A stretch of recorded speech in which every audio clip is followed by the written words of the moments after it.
I thought it might be. I thought I have finished that playlist, but I actually wanted to really discuss what's actually been demonstrated and one of the things that we've actually been able to learn from this cycle and from this period in the last 8 years, which is not going to come in much use when we're redefining these institutions, but might actually come in useful when we reach this point at the end of the cycle that we're establishing now. So, you know, maybe in another 70 years. So, we have seen very directly the relationship between inequality and instability, because an abusive reflex in policy demanded certain things from our political establishment. It demanded an escalation in the politics of blame. It demanded an escalation in the kind of facile, media-led hysteria that led to Brexit. But the instability, the political instability, didn't come from the people being broken. The women who were harmed by hysteria are still doing that labour. They're still raising their kids. Those kids are now, you know, my daughter's 12. You know, hysteria started when she was 4. You know, and she's actually great. You know, her peers are great. There's a generation of really great kids have turned up.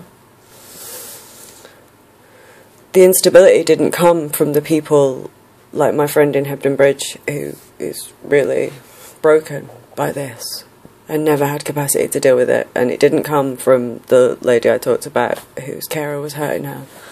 And the instability didn't come from the lady that I was talking about who lost her children. The instability came because we had, in a period of stability, developed a mediating class, the left. As a consequence of the think tanks that were established and the media culture established in the early 80s, this media culture emerged. And they were preferable.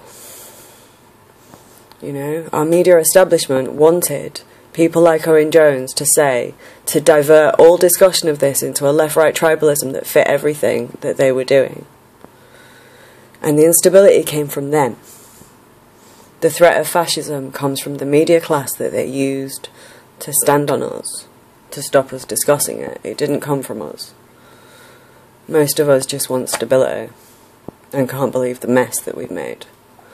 Only as Brexit, if we do not address these things in the next few years, the instability is not coming from us. The instability is not coming from the ground. The instability is coming from elite cultures who are in a narcissistic spiral on Twitter and screaming that they, A, are not aware of the systems that they've just harmed, are not connected to any of these people, but actually will continue to cause instability. And it's the elite cultures causing instability and telling the world that this country is a basket case. Not the people who are broken, who by mostly want nothing more than for the hell that they're living in to stop.